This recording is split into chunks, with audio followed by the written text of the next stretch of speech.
Praise the lord. యేసుక్రీస్తు నామముపేట మీ అందరికీ శుభములు. చిన్న ప్రార్థన చేసుకుని దేవుడు ఒక వాక్యం విందామా. పరిశుద్ధుడైన దేవ, ప్రియ పరలోకపు తండ్రి, మీ బంగారు పాదములకు స్తోత్రం నాయన. గడిచిన కాలమంతా నీ కృపలో భద్రపరుచుకొని ఈ దినము తండ్రి నాయన ప్రభ, అయ్యా తండ్రి ప్రభ, నీ వాక్యం వినడానికి మాకు ఇచ్చిన అవకాశాన్ని బట్టి, సమయాన్ని బట్టి నీకు వందనాలు. నువ్వు మాట్లాడుతూ ఉండగా తండ్రి ప్రభ, నీ మాటకు మేము లోబడే కృపను దయచేయమని యేసు నామమున ప్రార్థించి వేడుకొంచున్నాము తండ్రి. Amen, amen, amen.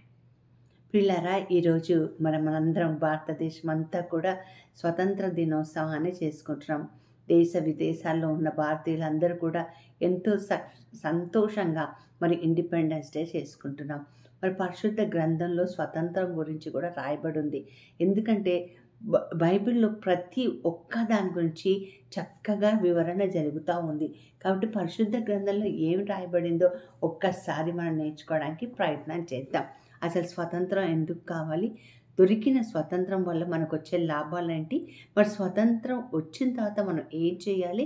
అలాగే స్వతంత్రం వచ్చిన తర్వాత ఏమి చేయకూడదో అన్న కొన్ని మాటలు ఈరోజు జ్ఞాపకం చేసుకుందాం. యోహాను సువార్త 8:36 మనందరికి తెలిసిన మాటనే, కుమారుడు మిమ్మల్ని స్వతంత్రులుగా చేసిన ఎడల మీరు ఖచ్చితంగా స్వతంత్రులు అవుతారు, నిజంగా స్వతంత్రులు అవుతారు.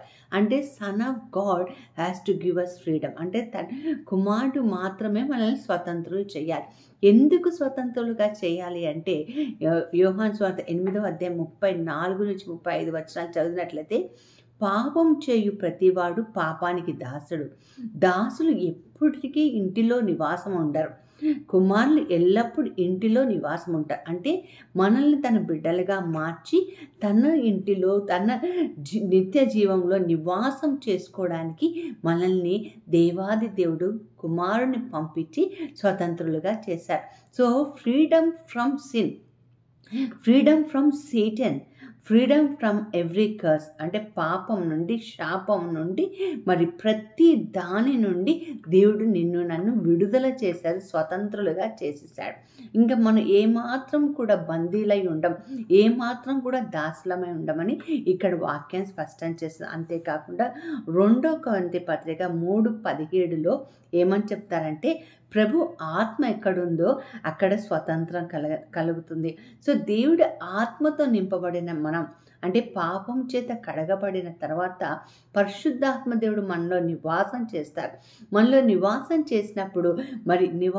చేసినప్పుడు ఆత్మ మనతో ఉన్నప్పుడు మనం నిజముగా స్వతంత్రులుగా ఉంటాం. ఈ స్వతంత్రం వల్ల వచ్చే లాభాలు ఏంటో కూడా మనం నేర్చుకోవడానికి ప్రయత్నం చేద్దాం. రోమా పత్రిక 6:22 వాక్యం ఏం పలుకుతుందంటే, మనం స్వతంత్రులుగా చేయబడిన తర్వాత పరిశుద్ధత కలిగి ఉంటాం. అంటే మన మాట, చూపు, ప్రవర్తన అంతా కూడా పవిత్రంగా ఉంటుంది అని వాక్యం మనకి సెలవిస్తుంది. అలాగే అపోస్తల కార్యాలు 13:39 నీతిమంతులుగా ఎంచబడతామని వాక్యం పలుకుతుంది. నీకు స్వతంత్రం లభించిన తర్వాత నువ్వు ఎప్పుడైతే పరిశుద్ధుడిగా ఉంటావో, ఎలాగైతే దాసత్వం నుంచి బయటకు వస్తావో, పాప ఉచ్చులో నుంచి నువ్వు బయటకు వెళ్ళిపోతావో, అప్పుడు నీవు నీతిమంతుడుగా ఎంచబడతామని వాక్యం ఇక్కడ స్పష్టంగా పలుకుతుంది. సరే, అలాగే చూస్తే ఈ వచ్చిన స్వతంత్రాన్ని మనం ఎలా వినియోగించుకోవాలి? చూడండి, భారతదేశానికి స్వతంత్రం కానీ ఏ దేశం స్వతంత్రం వచ్చినా సరే ప్రతి దానికి నీతి నియమాలు ఉంటాయి, రూల్స్ అండ్ రెగ్యులేషన్స్ ఉంటాయి. అవి దాటి ఏ ప్రభుత్వంలో ఏ మనుషులు కూడా చేయడానికి వీల్లేదు. అలాగే క్రీస్తు బిడ్డలమైన మనము స్వతంత్రం వచ్చిన తర్వాత మనం ఏం చెయ్యాలి అని నేర్చుకోవడానికి ఈరోజు ప్రయత్నం చేద్దాం. ఒకవేళ చేయలేకపోతున్నామేమో ఆత్మ పరిశీలన కూడా చేసుకుందాం. చూడండి, లూకా సువార్త 4:18 బీదలకు సువార్త ప్రకటించుటకు, చెరలోనున్న వారిని విడుదల చేయుటకు, గుడ్డి వారికి చూపు కలుగునని ప్రకటించాలి, నలిగిన వారిని విడిపించాలి, అలాగే ప్రభు హిత సంవత్సరమును ప్రకటించాలి. ఎన్ని పనులు చేయాలండి? మన స్వతంత్రం లభించిన తర్వాత ఏం చేయాలంటే బీదలకు సువార్త ప్రకటించాలి. ఒక ఆత్మ పరిశీలన చేసుకోవడానికి ప్రయత్నం చేద్దాం. పాపం నుండి, శాపం నుండి, సాతాను నుండి దేవుడు నన్ను విడుదల చేసి స్వతంత్రం ఇస్తే, మరి బీదలకు సువార్త ప్రకటించే బిడ్డగా ఉన్నావా? అట్లాగే చెరలో ఉన్న వారిని విడుదల చేస్తున్నావా? గుడ్డి వారికి చూపు కలుగుతుందని ప్రకటిస్తున్నావా? నలిగిన వారిని విడిపించాలని ప్రయత్నం చేస్తున్నావా? ప్రభు మళ్ళీ రెండవ రాకడకు ఖచ్చితంగా వస్తాను అని ప్రకటిస్తున్నావా? మనం చూసుకోవాలి. అలాగే యెషయా గ్రంథం 61:1 కూడా ఇవన్నీ రాయబడిన తర్వాత ఇంకొక మాట కూడా రాయబడి ఉంటుంది. ఏంటంటే, దుఃఖాక్రాంతులైన వారికి ఓదార్పు దయచేయము. ఒక స్వతంత్రుడు, క్రీస్తు స్వతంత్రించిన తర్వాత, క్రీస్తులో నీకు విడుదల జరిగిన తర్వాత నీవు దుఃఖంతో ఉన్న వారిని, వాళ్ళని దుఃఖం నుండి విడుదల చేయాలని బైబిల్ మనకి నేర్పిస్తుంది. అది మరి దేవుడు నీకు నాకు చెప్తున్న మాట. మరి స్వతంత్రం వచ్చినప్పుడు మనకు వచ్చిన లాభాలేంటి? పరిశుద్ధులుగా ఎంచబడతాం, నీతిమంతులుగా ఎంచబడతాం. అలాగే స్వతంత్రం వచ్చిన తర్వాత ప్రభుహిత సంవత్సరాన్ని మనం ప్రకటించాలి. మరి పేదలకు సువార్త ప్రకటించాలి. బందీలను విడిపించడానికి నేను ప్రయత్నించాలి. మరి ఈ స్వతంత్రాన్ని మనం ఏమి చేయకూడదో కూడా నేర్చుకోవడానికి ప్రయత్నం చేద్దామండి. 1 కొరింథీ పత్రిక 6:12 ఈ విధంగా రాయబడింది. అన్నిటి యందు నాకు స్వతంత్రం కలదు, కానీ అన్నియు చెయ్యదగినవి కాదు. నాకు ఫ్రీడమ్ ఉంది, కానీ అన్నీ కూడా చెయ్యదగినవి కాదు. అంటే ఒక లైన్ గీసుకోవాలండి, ఒక బ్యారేజ్ వేసుకోవాలి. ఏం చెయ్యాలో ఏం చేయకూడదో అన్న నిర్ణయాలు నేను తీసుకోవాలి. అంతేకాకుండా అన్నిటి యందు నాకు స్వతంత్రం కలదు, కానీ నేను దేని చేతను లోపరచబడను.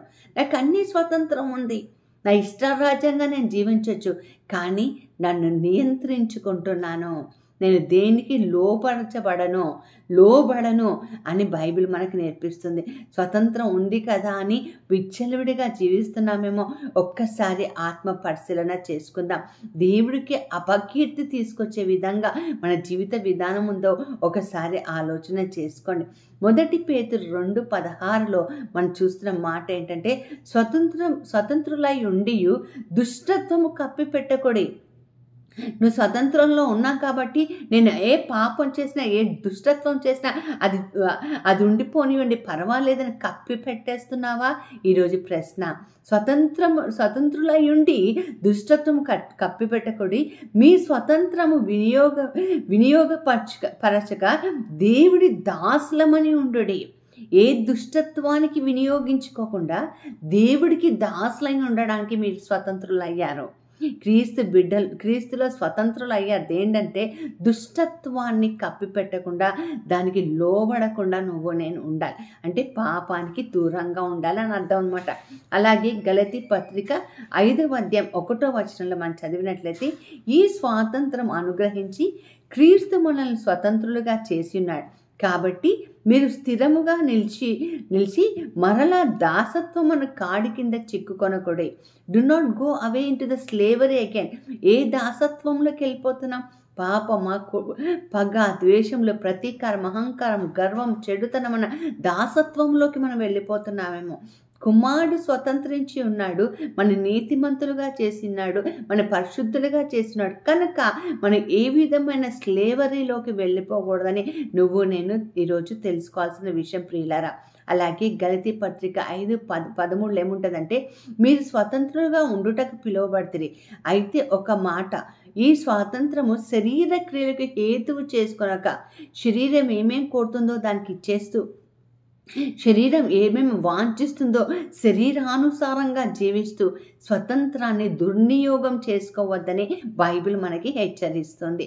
మళ్ళీ చదువుతానండి మీకోసం. అయితే ఒక మాట, ఈ స్వాతంత్రము శరీర క్రియలకు హేతు చేసుకొనక ప్రేమ కలిగిన వారై ఒకరినొకరు దాసులై ఉండుడి.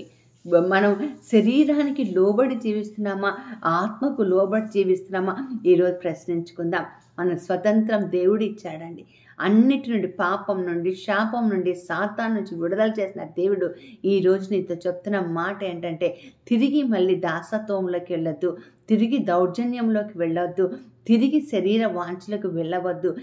వచ్చిన ఈ స్వతంత్రాన్ని సువార్త ప్రకటించడానికి ఉపయోగించుకోమని దేవుడు మనతో చెప్తున్నాడు కదా. మరి అలా జీవించడానికి నువ్వు నేను ప్రయత్నం చేద్దాం. చిన్న ప్రార్థన చేసుకుందాం. పరిశుద్ధుడైన దేవా, ప్రియ పరలోకపు తండ్రి, మీ బంగారు పాదములకు స్తోత్రం నాయన.